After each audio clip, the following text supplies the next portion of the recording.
Do you have to show your face if you want to grow on social media? No, you don't. Whether you're camera shy or growing a business or product-based account, in this video, I'm going to teach you a few strategies for how you can grow your online presence, whether you want to grow on Instagram, TikTok, or YouTube, without needing to show your face. Hello everyone, welcome back to my channel. If you're new here, I'm Millie, I'm an influencer coach, and typically I have a high bun. My bun, it's doing its thing, but just showered, so you're gonna deal with this for now. On my channel, you get weekly videos from me every Wednesday teaching you the latest strategies for how to grow your brand, business, and social media as an aspiring influencer, and every Sunday where I take you behind the scenes of what it's like to actually run a business as a YouTuber and influencer myself. As always, timestamps will be in the description down below because I value your time and you already know why you're here. So let's get into it.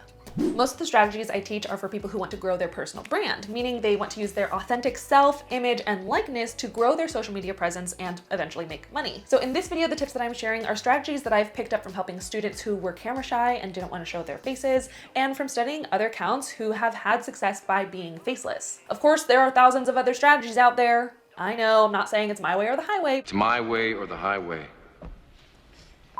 But these are just some tips that I've seen work.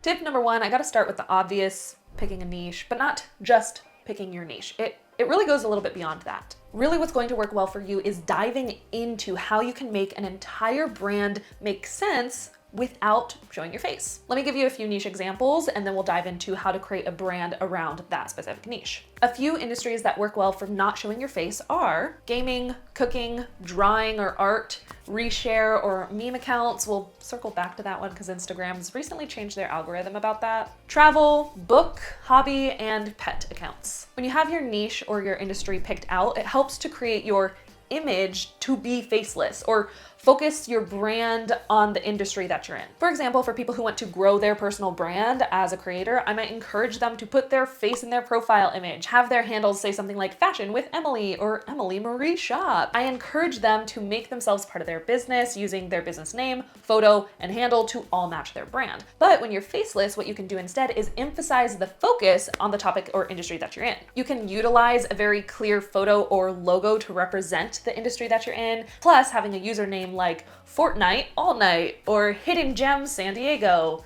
at something sweet, at the tasty TBR. All of these are handle examples that focus on the industry that it's in. You have gaming, travel, baking, and reading. A few creators that implement this really well are at So Yummy, at All About Vegas, and at The Cozy Bookworm. As you can see by their brand and profile photos, it's not about themselves, it's about the topic that they want to be well known in. Maybe you already have a name, maybe you don't, but for anyone who is looking to create a professional business online, I want to take a second to talk about this video's sponsor, Tailor Brands. From logo maker to branding package to full business in which you can even register your LLC, Tailor Brands acts as an all-in-one solution for you to create and launch your brand in minutes. You can go to their site and they build a custom-based business journey for you based on a few short questions. As you can see in the screen recording, if I wanted to turn the Tasty TBR into an actual business, setting everything up through Tailor Brands is super easy because not only do they create a plan for your brand to get set up, but they walk you through the whole process from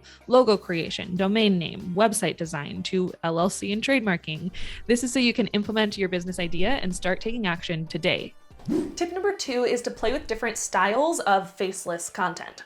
There are so many ways to be faceless in video content and in photo content. Obviously, right now we're in an era where video is the now and every platform is pushing video hard. So if you want to grow fast, I recommend sticking to a video strategy, which is what I'm going to focus on in this video.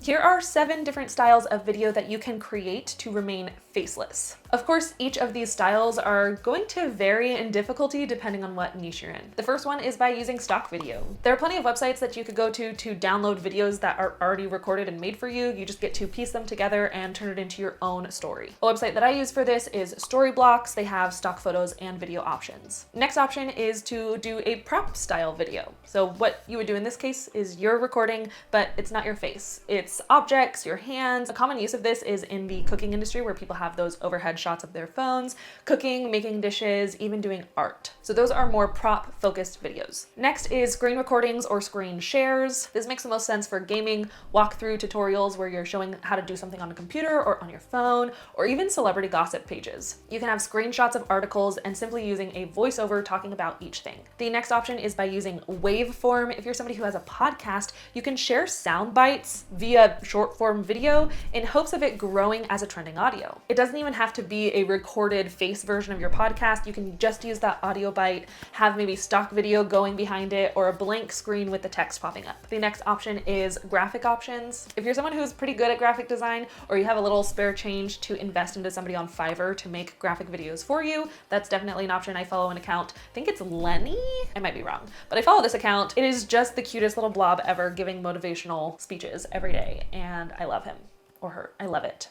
I love it. Another option is voiceover styled videos. Maybe you don't have a podcast and you just have really banging quotes that you want to get out there. It's a fun strategy that you could use to create potentially viral audios where people are coming back to your account to find audios or creative audios. And then finally, a reshare or meme account. I love following meme accounts. I think they're hilarious. This is something that is not as successful on Instagram right now because recently Adam Mosseri did announce that they are dialing back on pushing out content that isn't original content. They really want their creators to be creating original content to the platform. So reshare accounts won't be very successful on Instagram, but you might have more luck there on TikTok or YouTube Shorts. And then the same thing with memes. Memes can be really successful. It's so easy to download a meme or GIF from like Giphy.com, however you want to pronounce it. Go into Canva, turn it into like a 4-second video, and that is your reel, or that is your TikTok.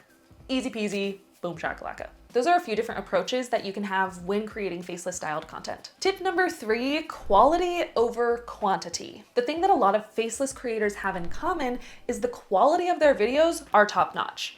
And even if it's not the best quality in the world, it is eye-catching. They're not just pumping out content left and right 5 times a day. They're taking their time to craft a really well-created, solid video. This ties into storytelling. How are you going to keep your audience from continuing to watch your video once you grab their attention? You have your 4 value pillars. You have educational, entertaining, inspirational, and relatable. How are you going to use these value pillars to encourage somebody to continue to watch? For example, education. This user right here, Brown Coffee, I think that's what he's called, Brown Coffee. He started out as a faceless creator and he was just educating people on coffee using really great coffee shots. Like if you like coffee, these close-ups made you crave coffee. And that's what he did really well. He created those educational styled videos that delivered on that promise. You also have Lenny, I hope it's Lenny. You also have this account here, great with storytelling. That is the entertaining side of value. Which value pillar are you going to focus on when creating your content? Tip number 4 is to study what works, specifically in your industry. Look at other accounts who are capturing attention without having a face attached to their account. Even as you're scrolling on the For You page, when you are stopped, like what makes you stop scrolling when it's not somebody's face? Check your own actions as you're scrolling on the For You page. What gets you to stop scrolling? Take note of that and try to implement those strategies when you're creating your content. I will say, if you're trying to like hide your face, this is kind of like give and take. Don't make it too obvious. I love Book of the Month. If you know me, if you follow me on Instagram, I'm an avid reader. I love reading. Book of the Month, I've been subscribed to Book of the Month for 2 years now. Love them. Love them. They're a monthly subscription box, not sponsored. But when they first started creating TikToks, I noticed their TikTok videos were like, maybe they're employees, but like always trying to like hide their face and like they would move and like cover their face awkwardly. And it just felt disingenuous. Is that a word? Disingenuous? Disingenuous. It just felt off. So if you're trying to hide your face, try not to make it too obvious like that. Of course, what's interesting is with Book of the Month, once they started showing their face, their account really started to take off. So you get to see that transition in their feed, which I love to see the evolution of people's feeds, but it's just something interesting to look at. If you want to look at an example of not making hiding your face too obvious, check out Book of the Month. They have great stuff now, but just in the beginning, don't hate me. Now, if you're somebody who is starting from scratch, absolute zero, and you're watching this, I definitely recommend watching this video here because I made a video about what I would do step by step, day by day, if I had to start from scratch. How would I grow if I had to start from zero, from day 1 to day 30, what would my strategy be? So if you need a strategy, posting strategy for how to grow rapidly, definitely watch this video next. Tip number 5 for you is to always leave your call to action pinned in the comments. Actually, before that, always use a call to action in the comments. If you're anything like me, I go to the comments before I even finish the video. I don't even know if I read the caption on TikTok ever. I just go to the comment section, see the community, see what's happening there. It's so important to pin your call to action in the comments. I think there's some rules on TikTok right now where you can't say, follow me for this, comment below for this. Like, you can't say certain phrases, so you just have to get creative with your call to actions. Instead of saying, follow me for more content like this, you can say something like, if you like content like this, check out our page. If you like content like this, you'll love our other videos. Something that encourages them to go to your profile and binge a little bit more. Now the fun part, let's take a look and examine some faceless profile examples in different niche types so that you can get some more inspiration. I already talked about book of the month, but I'm gonna use them as an example again. Of course, book of the month, it's not a personal brand. They're a business, a monthly subscription box for books. Maybe at first they didn't feel like they wanted to make it about the people. They really wanted to focus on the books. And that was their intention with their first couple dozen TikTok videos. Like I said, it was a little obvious that they were hiding their face. It didn't create any sort of mystery of, oh, who's behind the camera. It just felt awkward. So there is a way to do it where you can create a mysterious aspect to it, not like this. But again, it is really interesting that once they started using creators who were willing to show their face on their profile, that's when their account really started to take off, which makes me ask you, why do you want to remain faceless? Why do you want your page to be faceless? There's no right or wrong answer, but just something to think about. It does help create a potential deeper connection with your audience. Next, we have Golden Brown Coffee. I love this channel. This page started out faceless as well. There was a big face reveal and everybody's like, wait, we saw your face. It was great. But originally, this account grew completely faceless, just educating the coffee community or barista community, anybody who wanted to learn how to create coffee, really good coffee espresso from home. This account is great at delivering on what we talked about earlier with quality styled videos. Even though they were faceless, the quality was great and you had clear voiceover. Next, we have Lady and the Blues. Lady, shh. Lady, get it? Oh, that's funny. Next account we have is Lady and the Blues. Lady is a pet account, and this account has blown up. It doesn't even use a human face, but it uses an adorable puppy face or dog face. I think what has helped this account blow up so much is adapting those trending audios and using it so specifically to your niche that it just works really well. There's story times, everybody loves dogs, so there's a great example. Next example is at So Yummy. I mean, come on. It's not about the person. It is simply about making your stomach growl. So yummy. Quality videos.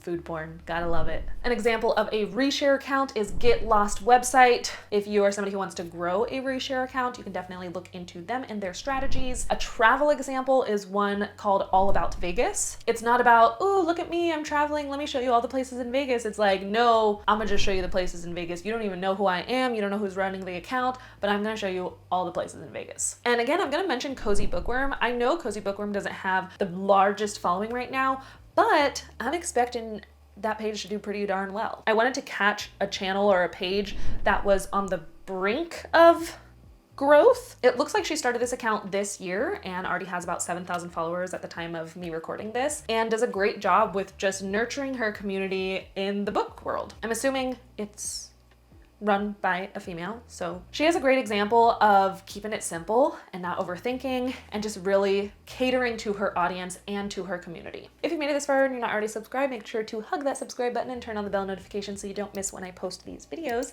Remember, you can start your small business today using Tailor brands. Thank you so much for watching, and I will see you in the next one. Follow your joy. Bye.